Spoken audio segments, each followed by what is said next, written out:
Thanks, Jay. Hello, everyone. So this afternoon, we're talking about the challenging topic of suicide in the first responder community. And we'll jump straight in and I'll introduce our panelists. So first up, we have Tara Lau. She's a senior firefighter and peer support worker with New South Wales Fire and Rescue, as well as a PhD candidate at the University of New England. She's currently researching the impact of trauma and suicide on firefighters and how to best support them in staying well. Tara's passion evolved partly from her own experiences of growing up in a family deeply affected by suicide and mental ill health, and partly from witnessing the devastating impact of mental illness on her colleagues in fire and rescue. My own sense of Tara from my conversations with her is that she's someone who's not afraid to stand in the fire with her colleagues. She's deeply committed to shedding light on the process of growth after tragedy and changing the public narrative around suicide and mental illness. Welcome, Tara. Thank you, Dom. It's a pleasure to be here. Our next panellist is Dr. Jacqueline Drew. She's a psychologist and researcher from Griffith University, and she's worked extensively with police agencies in Australia and internationally. She's currently undertaking a 10-year prospective study into suicide and mental health in police, which takes into account the important impacts of organisational factors on the well-being of first responders. I've personally been struck by how connected Jackie is to the real experiences of first responders and the things that they struggle with. And her work should be of great interest to first responders and to those responsible for their well-being. Welcome, Jackie. Thanks so much, Dom. And finally, we have Shane Connell, who is the CEO of LivingWorks Australia, the leading developer of suicide prevention and training in this country. And he has 20 years of experience in suicide prevention and training himself. Importantly, LivingWorks aims to take the burden of responsibility off the individual and create a network of safety around those who may be in crisis. Shane acknowledges that coming from a family of first responders himself and his own experience of loss to suicide inform his work. And LivingWorks is currently partnering with Fordham Australia to deliver training to the first responder community. And our experience of Shane in collaborating with him and LivingWorks is that he's someone who truly lives the mission. So welcome, Shane. Thanks, Tom. Good afternoon. So we'll get the ball rolling with the first question, and I'd like to direct this to you, Tara. We live in a time where more first responders can die from suicide than in the line of duty. In your experience, how is this happening? What might we be missing?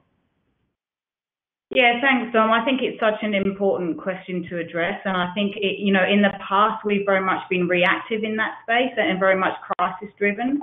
And I think we haven't really had an integrated and coordinated response in the way that we address our wellbeing and suicide prevention. There's very much been a focus on mental illness. And I think that we need to look more. We know from what David Lawrence said earlier, and many people have said, that our cultural health as organisations is just as important in how it contributes to our overall health and wellbeing, and our social health and our relational health. And we haven't really attended to that so far. And I think we know that things like bullying and harassment and workplace conflict have a huge impact on our wellbeing and also on suicidal behaviour. So I think we need to look at where the government, has gone in terms of nationally, and the National Suicide Prevention Task Force that was set up and the report that went to government this year. And look, that used the voices of people with lived experience to inform the approach. And I think we need to hear the voices of first responders to address how we then attend. And we need a really seismic shift in the way that we approach suicide prevention within our organisations. And it has to be a whole of organisation response. And that means we need to integrate all of our different directorates. So not just health and safety, but also education and training, inclusion and diversity, organisational development and professional standards. And have somebody, if we're going to prioritise suicide prevention and wellbeing, we need to have somebody right up the top of that chain of command who has an emergency services or first responder informed perspective, as well as a mental health informed and trauma informed perspective, to oversee that and to provide that coordinated and integrated response that is based on the lived experience of first responders. So that being hearing the voices of first responders who have perhaps had their own experiences of suicidality, but also their partners and family members who have maybe lived with them having a suicide, going through a suicide attempt, or perhaps, ongoing suicidal behaviour, as well as people who have been impacted by the loss of a first responder to suicide. And then we can inform an integrated response that actually prioritises and cares for the well-being of our people. And we know that if our people can feel heard and valued and seen, that helps to keep them safe as well, and it engages them within our organisations. And so that we, at every level of our organisation, we have a cohesive and integrated approach. Yeah, absolutely. Being heard and seen. And I know that a lot of first responders have a lot to say about this issue and about the health of their colleagues themselves, and their families also do as well. And you spoke about cultural health. So that I'd like to ask you, Jackie, what do you think are some of the systemic factors that contribute to suicide risk in the first responder community, and what do we need to address as a community around first responders? Yeah, thanks, Dom. I really like how your question includes the term community, because the way forward when we're thinking about better supporting mental health of our first responders and also working towards suicide prevention solutions really does involve members of our community at its core. So whether that be first responders themselves, their colleagues, their supervisors, people like you and me, psychologists, and of course families, each and every one of us really has a role to play. My work is primarily with police, so I do come to the question, I guess, from that perspective. But I think that there's some real consistencies across first responder agencies and the challenges we face. So there's one factor that I'm particularly passionate about, and I also think it's important because it cuts across and really is connected to mostly every other approach we might consider in caring for the mental health of our first responders, and that's leadership. So we know that a critical layer of leadership in our agencies are those at the middle manager level, and for us in policing, that's our sergeants and senior sergeants. And the key here is resourcing those middle managers, which can start with knowledge about mental health, but importantly, really opening their eyes to the critical role that they play and how much they actually influence workplace experiences. And we know that that can significantly impact on mental health. So recent police research that happened in Canada with our first responder community, and also the work that I'm currently doing with the Commissioner Katarina Carroll here in Queensland, is looking at this exact issue. So what's the impact of organisational harms? So lack of supportive leadership is a key one.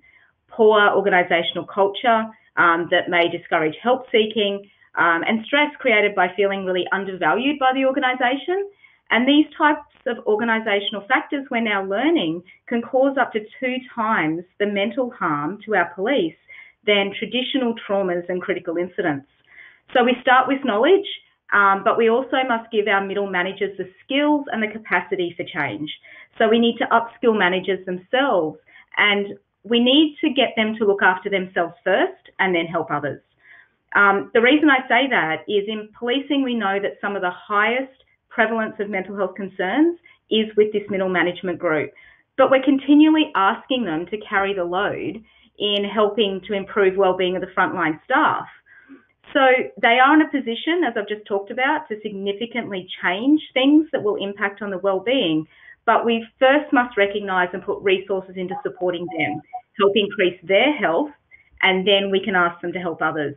So I want those in those middle management, so sergeant, senior sergeant and equivalent roles, to recognise signs of their own stress. Focus on your mental health, and in that way, we can support those middle managers and have a cascade effect and have a wider and better impact. So healthy supervisors will be in a better position to help those that lead, and hopefully will really create a motivation for them to reform the organisational systems over which they now have a big mandate and an influence, and that will create healthier work environments. So it's almost as though the the workplace structure is a container around the person to help them to hold that stress, just as in our last presentation, in the last session, the family acts like a container. So I'm sure some of our audience members, Shane, are asking or wondering, what are some of the signs to look out for if someone that they work with or their family member is struggling and at potential risk of suicide? And what are the best ways to respond if they see those signs? Yeah, thanks, Tom. I think that's a key question. From what I've seen so far today in session 1 and session 2, it feels like everything that's being discussed sort of leads to Living Works involvement with Fordham. And so I think you talk about containers in terms of the workplace or the family. And I think Tara and Jackie put it really well in terms of some of the challenges and the barriers that we have within workplaces. And so we talk about, at Living Works, networks of safety. So being able to provide the skills training that Jackie just talked about, whether it's middle management all the way through the workforces, but also for families and for people that we go home to at the end of the shift, to be able to recognise when things aren't right. And often people do. Often people can know when there's something that's not quite right with someone in our circle, whether it's a colleague next to us in the truck or it's someone that comes home to us. But we just don't know what to do about it. And I guess what I would say from our point of view is that when we deliver the assist training, the 2-day assist course, or the Safe Talk training, we've just finished Safe Talk literally an hour ago in Southeast Queensland as part of our partnership with Fordham. And some of the feedback that's coming out of that group, there are a wide range of agencies represented, is that this skills training that we're delivering is exactly what we need, because it is the missing link between literacy and awareness. As I say, a lot of people are aware of the fact that we need to be conscious of mental health, ill health and issues that happen, but what do I actually do about it? How do I connect? And I guess having only traditionally the clinical or the crisis point sort of pathways to go to, and really understanding that actually anyone can have a role in preventing suicide, that when we do see people around us who are struggling, that we need more than just mental health literacy. It's a really important thing to reduce stigma and to understand the issues around mental health. But what do I actually say to somebody is key there. And so I'd like to, I think, build on what Dr. Lawrence was saying earlier today around that idea that we need to increase literacy and also add that we need to add skills. In terms of answering your question, what to look out for, there's really two sides to that coin. There are the signs that we notice, but also there are the barriers that we all have inherently to be able to actually act when we do notice these things. What we find is that people invite help in the most uninviting ways. You're not likely to miss someone who's in great distress. Yeah, the stereotypical, the cliche, the things that we can talk about in terms of some of the signs are there, and of course you're not going to miss them. But you might avoid it and you might dismiss it as not serious. And that's where we find most people actually come unstuck, is that they think, that's not for me, it's a clinician's job, I don't know how to handle that, it's all too much, I'm going to steer clear. In terms of the actual signs, those things that are uninviting, what we find is that people will push away help. They'll actively come towards you, and maybe there's a mismatch between their behaviour and their words. So coming forward to actually push help away is a really common one. Obviously, things like drugs and alcohol, we heard from previous sessions around withdrawing, but that idea of withdrawing from those around us because we don't want to harm them, but having that ability to hide those emotions becomes paper thin. It's really difficult. People can get into that stage of showing signs of that kind of barrier cracking down and people reacting differently. A real change in behaviour is something also that we teach. But I guess the answer to your real question, Dom, is really what we teach with Living Works, and as part of the partnership with Fordham, is it takes some time to sit down and actually practice and learn the skills of how do I have that conversation, what would I actually say, and how can I do that confidently to keep people safe around me. Yeah, okay.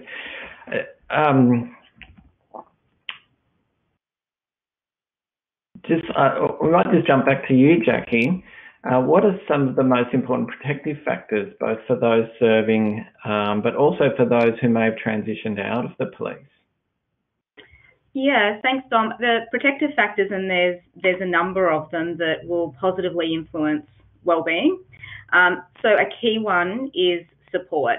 And so this might be encouraging access to professional support, as Shane said, to people like psychologists and mental health professionals. It might be those supportive leaders or supportive colleagues. But picking up, again, what Shane said about most importantly, perhaps the support of loved ones and family who are in the position to see what's happening at the coalface. So from my recent research on studying Australian police officer suicide, we found that those who had left the service, and most often it was due to medical retirement, typically had experienced relationship breakups or family disconnection prior to their suicide death. So feelings of helplessness, hopelessness were exacerbated by the loss of emotional connection. And my research also found, which is actually contrary to what typically has been reported for police officers and first responders, that those who died by suicide in service, more often than not reported by next of kin as actually still being in a supportive relationship. So what this means in terms of protective factors is we really need, as Shane said, to enhance the role of families in identifying issues and supporting their loved ones. So my research found that family members were the most aware of the mental health struggles. Sometimes they were the ones that saw the workplace stresses when the organisation didn't seem to have visibility on that. But they were often unaware that this was preemptive to suicide death. So they didn't see the signs, and sometimes there is no signs, but often there is. And I think we need to pursue this agenda, just like LivingWorks does and Shane's talking about, is how do we uplift families? And I'm really strongly of the opinion that we need to connect families with agencies. So families can reach out to agencies independently to seek that support for themselves, but also the support for their loved ones, because they're likely to be the ones seeing this behaviour change. Yeah, of course, often, just linking back to what you were saying earlier as well, Shane, is that often what happens is that first responders will actually increase their work efforts and work harder, and they may appear to be doing better in the job as a way of trying to cope with the distress that's happening. So Tara, you've spoken about your work being inspired by your own personal tragedy in your family. How have you managed to transform that traumatic loss into the work that you're doing now in the action and advocacy that you're involved in today? Yeah, thanks, Dom. I think, very much so it had to start with, healing of myself. First and foremost, I had to really invest the time and the energy and a lot of work put into kind of healing myself and my own childhood trauma, which we know and it has been spoken about already has such a huge impact, as you move forward into adulthood. And I think I had to really heal that relationship with myself. And, I think suicide and trauma very much fractures that relationship with yourself. And really that is the most important relationship in your life, ultimately, is that. And it starts with that. And then you're able to build that relationship with other people from that. But it has to start with the self. So, and I think very much for me, it was about reaching out for help. It was about investing probably 10 or 15 years worth of my life in healing myself and getting professional support to do that. But also writing my life story down and very much re-scripting the narrative of my own life.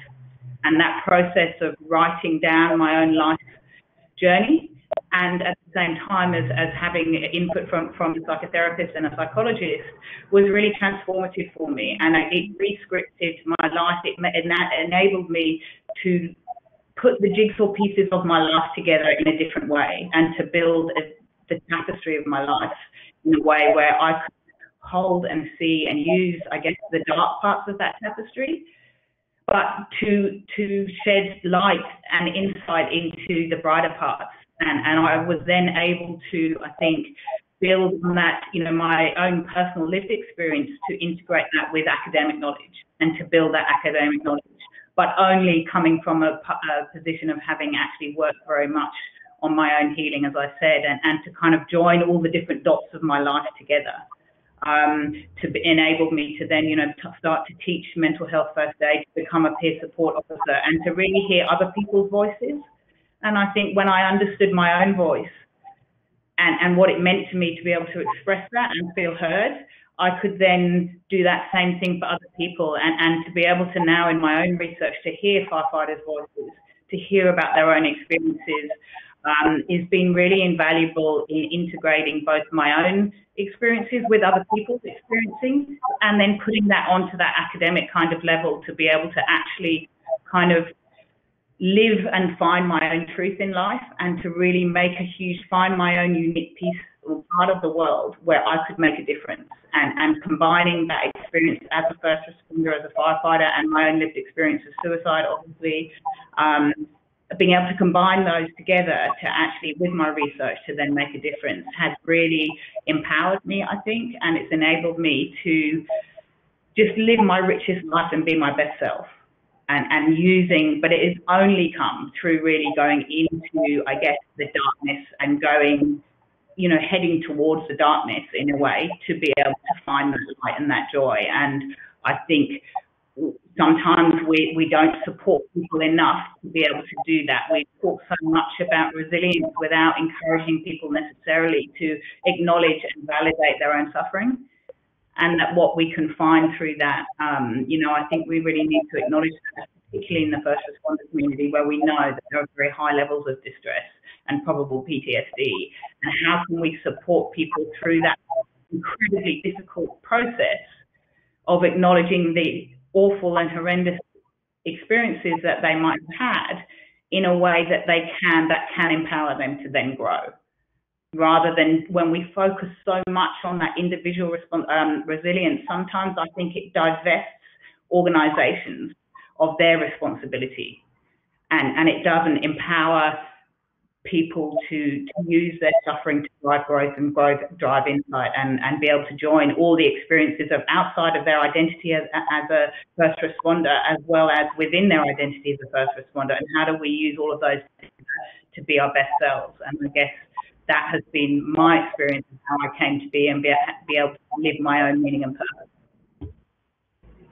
That's fantastic. And I often see in the people that I work with that in the process of their own healing, they become inspired to then take action and reach out and want to help other people in their recovery. And it's so valuable because only, you bring a knowledge of the journey and a willingness to sort of walk side by side that can only come from having lived that experience.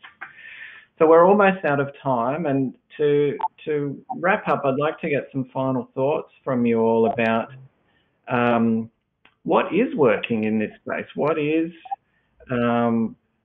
actually working to help keep first responders safe, if you can speak to that, and anything that you'd like to put forward as a call to action for people to take away from what we've spoken about today. Do you want to start, Jackie? Sure. So I think in terms of a call to action, I think, and what works is we know that each and every one of us can make a difference. Each of us have a role and some influence over a particular part of a first responder's life. And we have the opportunity to positively impact in our small puzzle piece to contribute to that whole. And I just wanted to acknowledge to those who are listening today that have lost a colleague or lost a loved one to suicide, to please know that there's people like myself and all of us on the panel today, and people we've heard of throughout the day, that work each and every day to ensure that first responders that die by suicide aren't forgotten. And we can't restore your loss, but we will work together to make a difference in the future. So that's our commitment to the first responder community. Thank you, Jackie. It's great to have someone such as yourself championing such a cause. Shane, did you want to go next? Yeah, thanks. I think some of the things that are working, it's interesting that these conversations, I've been in this field for about 20 years, and it's great to see these conversations around first responders and their families happening now. So to give you an example, we've been working with a group called Mates in Construction for many years now, providing training for bricklayers and carpenters and plumbers. And it's always felt a little strange to me that we train those folks, really important work for people, on construction sites. And yet there's been less focus on paramedics, firefighters, police and others to learn the skills. So I'm really encouraged by this work. I need to give, acknowledgement to Tara and the rest of the team at Fire and Rescue New South Wales, who have been leading the way in in rolling out a network of safety and including all levels of leadership and staff within that. And what we see is we're involved in other jurisdictions and other countries in pre-service training. So FBI agents, for instance, are all doing assist before they go in the field. In Singapore, the police use assist and safe talk as mandatory training. And we are now starting to be approached by more and more agencies, I think, who understand the idea of this missing middle of having the workforces skilled to be able to respond, but also having families equipped, and then having those points of contacts that we talk about, families needing to be able to contact someone in the agency to say, hey, I'm concerned about a loved one here. Can we talk, or can I get some support, and can I link in with those services that are there? I really like the point that we don't put the onus solely on resilience, because that, I think, individualises sometimes too much, and that we move to add to the onus on help seeking to help offering. It's one thing to ask people who are struggling to reach out and put their hand up for help. It's an entirely different thing to train people to say, if you notice something, reach in and be direct and be positive, and work with care and respect to check in with them without having to sit back and wait for them to come to us.